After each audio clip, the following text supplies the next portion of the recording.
Good morning, class. So, as you know that we are doing our chapter number 9, and after this chapter we will start our revision work for the term examination. Okay, this is your lecture 5 on chapter 9. In lecture 4 we have studied that what are the measures to correct deficient and excess demand, that is physical and monetary policies. So fiscal policy we have discussed in the last lecture. Now second policy is monetary policy. Okay, fiscal policy. What is fiscal policy? I just want to remind that fiscal policy refers to revenue and expenditure policy जो होती है government की, that is called fiscal policy. उसको budgetary policy of the government भी बोलते हैं. It is also called budgetary policy of the government. Okay. Now next one is monetary policy. So what is monetary policy?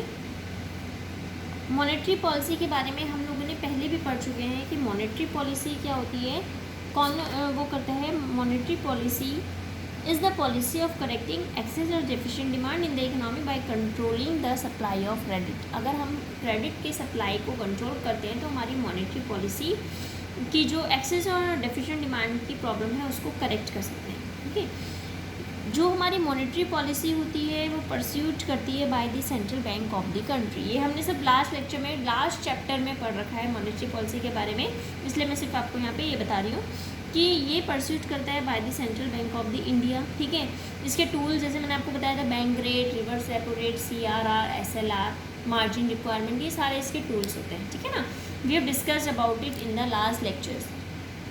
So now application of monetary instruments to correct the situation of excess demand.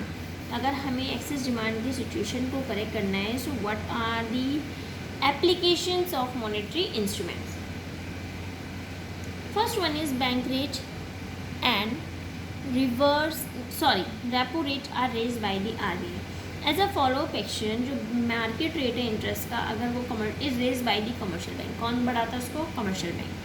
Cost of borrowing rises, उससे क्या होगा, जो हम बोरो करते हैं bank से वो भी राइज हो जाएगा. It lowers the demand for credit leading to a lead in consumption and investment expenditure in the economy. जो हमारी क्रेडिट की डिमांड है वो कम हो जाएगी. उससे क्या होगा, जब डिमांड कम हो जाएगी तो हमारा कंजप्शन कम हो जाएगा. ठीक है, and investment expenditure in the economy. Okay, so implying a cut in AD has desired to curb excess demand or inflationary gap. Next one is reverse repo rate is raise by the RBI. जो reverse repo rate है वो raise करता है कौन? RBI. इसका मतलब this induces the commercial bank to park their surplus fund with the RBI. ये क्या करता है, कमर्शियल बैंक को इंड्यूस करता है कि जो भी उसका सरप्लस फंड है वो अपना RBI के साथ में सेव कर ले. अकॉर्डिंगली जो लेसर फंड्स हैं are use as CRR deposit for the creation of credit. आपको पता है कि CRR कैश रिजर्व रेशियो, मैंने बताया था कि बैंक को RBI के पास कुछ रखना पड़ता है. अगर सपोज कल की डेट में कोई कुछ भी मतलब होता है, ठीक है, जैसे सपोज बैंक डूब गया, लॉस हो गया, तो उसमें क्या है कि बैंक ताकि वो पैसे जो हैं लोगों को दे सके, अगर कोई आता है लेने के लिए तो उनको वो पे कर सके. ठीक है ना, तो इससे भी क्या होता है, हमारी एग्रीगेट डिमांड कम हो जाती है. एग्रीगेट डिमांड कम होगी तो यानी कि इन्फ्लेशनरी गैप और जो एक्सेस डिमांड है वो हमारी कर्ब हो जाएगी, कम हो जाएगी, कंट्रोल हो जाएगी. नेक्स्ट आता है pursuing the policy of open market operations. Securities are sold by the RBI. Securities जो हैं RBI सोल्ड करता है किस लिए, कि लिक्विडिटी को सोक कर सके. अकॉर्डिंगली जो कैश रिजर्व होता है कमर्शियल बैंक का वो भी कम हो जाता है. उससे क्या होता है, जब कम हो गया उनका कैश रिजर्व, कम हो गया कमर्शियल बैंक का, तो यानी कि उनकी क्रेडिट क्रिएशन भी क्या हो जाएगी, कम हो जाएगी. भाई जब वो उनके पास पैसे ही नहीं होंगे तो वो RBI के पास क्या रखेंगे, वो कम हो जाएगा. तो उससे क्या होगा, जो क्रेडिट देते थे लोग, क्योंकि क्यों देते हैं वो क्रेडिट, जो पैसा बचते हैं उससे वो क्रेडिट देते हैं, जब वही कम हो जाएगा तो वो क्रेडिट सिचुएशन भी कम हो जाएगी. जब क्रेडिट कम हो जाएगा तो डिमांड भी कम हो जाएगी. लोगों को ज़रूरत है किसी चीज़ की, तो लोगों को जब उधार ही नहीं मिलेगा तो लोग कहाँ से खरीदेंगे, नहीं खरीद पाएंगे. ठीक है, तो वो भी क्या हो जाएगा, aggregate demand is also reduce है, स्ट्रिंग्स हो जाएगी. तो उससे एक्सेस डिमांड की जो सिचुएशन है वो करेक्ट हो जाएगी. Okay, now next one is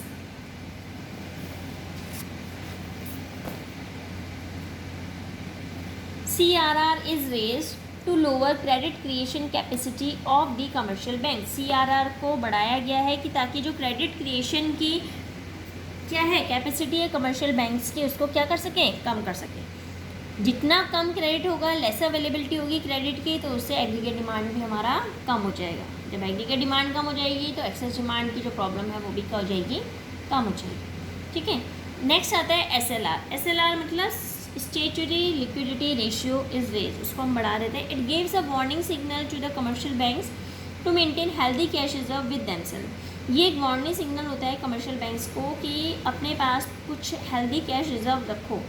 ठीक है, lesser funds are parked with RBI as CRR। थोड़े से फंड्स जो है RBI के पास रखो, बाकी अपने पास रखो। जो RBI के पास लोग अपना फंड रखते हैं that is called CRR। Supply of credit is reduce, उससे क्या होगी, क्रेडिट की सप्लाई कम हो जाएगी। सप्लाई कम होगी दैट इज़ एग्रीगेट डिमांड कम हो गई, सो एक्सेस डिमांड अपने आप करेक्ट हो जाएगी। ठीक है, नेक्स्ट आता है margin requirement. Minimum down payment that a borrower is required to make as a percentage of his loan from the commercial bank. एक मिनिमम डाउन पेमेंट होता है जो बोरोअर को देना पड़ता है as a percentage of his loan की तरह फ्रॉम द कमर्शियल बैंक से। उसको रेज किया जाता है कि जो अवेलेबिलिटी क्रेडिट है उसको रिस्ट्रिक्ट किया जाए। अकॉर्डिंगली इसके अकॉर्डिंग क्या होता है, जो एग्रीगेट डिमांड है वो कम हो जाता है और एक्सेस डिमांड हमारी करेक्ट हो जाती है।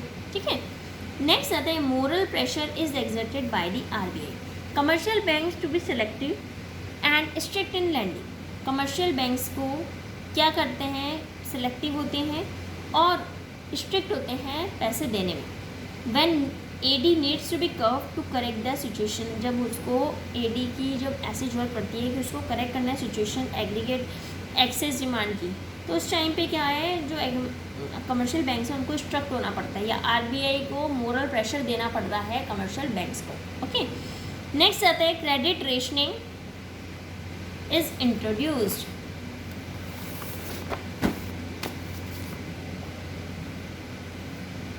That is prescribing credit limits for different sectors of the economy. This restricts the availability of credit. Accordingly, इससे क्या होगा, इसका मतलब क्रेडिट लिमिट अलग अलग सेक्टर्स के लिए अलग अलग लिमिट रखी गई है कि भाई प्राइमरी सेक्टर में इतना यूज़ होना है, सेकेंडरी में इतना, टर्शरी में इतना। ठीक है ना, तो उससे क्या हो रहा है कि जब हमने, तो इससे क्या हुआ, जो अवेलेबिलिटी है क्रेडिट की वो भी रिस्ट्रिक्ट हो जाएगी, वो भी लिमिट में आ जाएगी।